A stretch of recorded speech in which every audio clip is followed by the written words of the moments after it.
What's going on, guys? So today I'm going to be talking about the Doomsday Heist. Basically, how it compares to the previous heist that we had, and also the new features that are in this heist. And so basically what I'm going to start off with is the comparing and contrasting between this heist and the old heists. So let's get into it. So basically, it's almost the same thing. Now you can see actually on screen right now, and this is something it's actually kind of cool, but also bad at the same time. So I guess we will start off with the differences because there's not too many. When you are the leader, right, the group leader of your heist crew, you obviously pick the missions. This time, before, well, with the regular heist, the heist back then, we had just setup missions and the actual heist, right?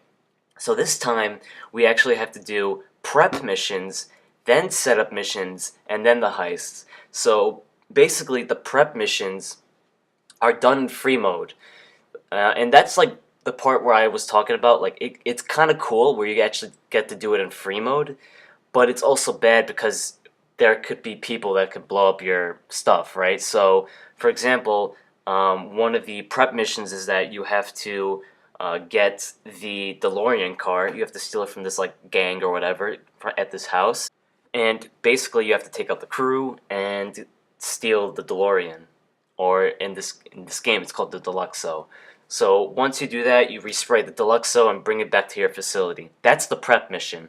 The setup mission is actually using that DeLorean or the Deluxo to take out these, or actually hack the data out of these vans and these boats, and then also you gotta hack the data out of this cargo plane. So you actually get to use the DeLorean when you do the setup missions. Like you get to use it to its full potential. In these prep missions, you don't get to really use it. You just get to drive it around, basically. So that's the new thing: prep missions and setup missions. It's cool because it adds more detail to these heists, and it seems more realistic if you were actually committing a heist. So it's like I said, it's a lot cooler that they added the prep missions. And so another thing that's different is that this is basically one big heist instead of 5 separate other heists. And there are in this heist, and this is gonna sound a little confusing. So just if you guys have any questions, let me know. But there are 3 acts. All right. So Act 1, Act 2, and Act 3. Act 1, you have to complete prep missions and setup missions, and then you do the heist for Act 1. It's like a little mini heist. And then Act 2, it's the same thing: prep missions, setup missions, and then the heist for Act 2. But you have to complete, obviously, all the prep missions and all the setup missions to complete the heist. And I'm not sure about Act 3 yet. This is actually, this part I didn't get up to, and I probably won't get up to it because I heard that there's like 12 hours worth of content in this heist. So, but basically, I'm not really sure if Act 3 is like prep missions, setup missions, and then the finale, or prep missions, setup missions, heist, and then after you complete Act 3, the finale. Like, I'm not really sure yet, and that you might just have to look up yet, because I actually have no idea. I'm not even sure if anyone finished the heist yet. But that's another thing that's different, and that's basically like really the only things that are different in this heist DLC. Now, I'll tell you guys this. Now we're going to be basically talking about the similarities.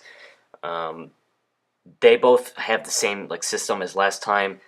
When you're in a heist, when the leader can pick the different roles, the amount people are getting paid, and then also when you complete a setup mission, the when you complete it, actually, when you actually finish the setup mission, you basically get the same amount of pay, the same amount of RP, whatever.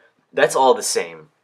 And so in this menu, when you actually pick the separate missions, the prep missions and the setup missions, that's also the same thing too, except it's not on a whiteboard like last time.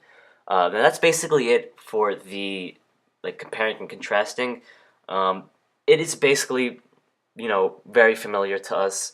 There's only a few differences, and again, with the prep missions, you could like them or maybe you don't. I think they're cool, but I think they could get annoying at times if you're in a full lobby with people. Now, other than that, there's not a lot of new features because I kind of talked about the biggest one, which was the prep missions. But there, there's also not a lot of new vehicles, which I talked in my last video. So there's a lot of new vehicles. There's new supercars, sport cars, and I believe when the drip feeding starts, it's only gonna be sports cars, and not only sports cars, but you know what I mean, like just cars in general. I don't think there's going to be like planes or militarized vehicles or anything like that. I think it's just going to be normal cars that are going to be released within the coming few weeks until the next DLC comes out. Now, one other thing actually that's kind of cool is and this actually is going to sound really overpowered, but it's not because Rockstar did a great job of balancing it. And you'll see it later in the trailer when there's like these military people that are at this table, and it shows like a map of the city basically. And basically what you could do is it's an orbital like airstrike, I think. So what you can do is you can actually purchase this in your bunker, or not in your bunker, but in your facility, and you can like launch these missiles that are literally like an instant kill, 100%. Like you're gonna get the kill, right? It's like that. You're guaranteed the kill. That's the word I was looking for. You're guaranteed the kill. But the reason why it's not so overpowered is because one, it costs a lot of money to put in your actual facilities. I think it's like 900 grand. But if you actually want to, and this is the thing what I'm talking about right now, what you're seeing on screen, that was what I was talking about. You can do that in free mode. But to actually use it, there's two options you can use. You can do it by yourself, like you can aim, you can like trust yourself and aim on someone, or you can just like tell the system to do it for you. So there's a manual option and there's an automatic option. The manual option, just to shoot one person, is $500,000. So it's to me it's completely worthless. There's not going to be a lot of people using this thing. I doubt it. So there's that, and then the automatic option costs $750,000. So I don't think you're going to see it a lot. Maybe a few people that have like money hacks and just want to waste their money, maybe. But you're not gonna really see it too much, so don't worry too much about that. But that is like literally the most overpowered thing you could do in GTA Online.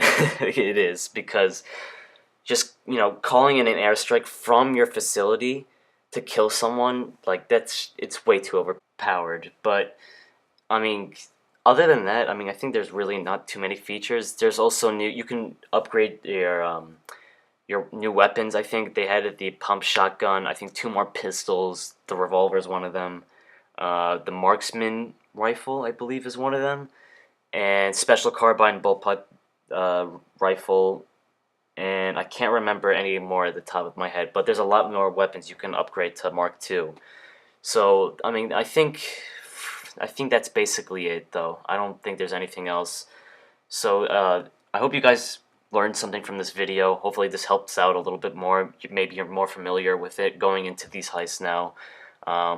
And that's basically it. So thank you guys for watching. I hope you enjoyed the video. If you're new, subscribe, like the video, and I'll talk to you all later.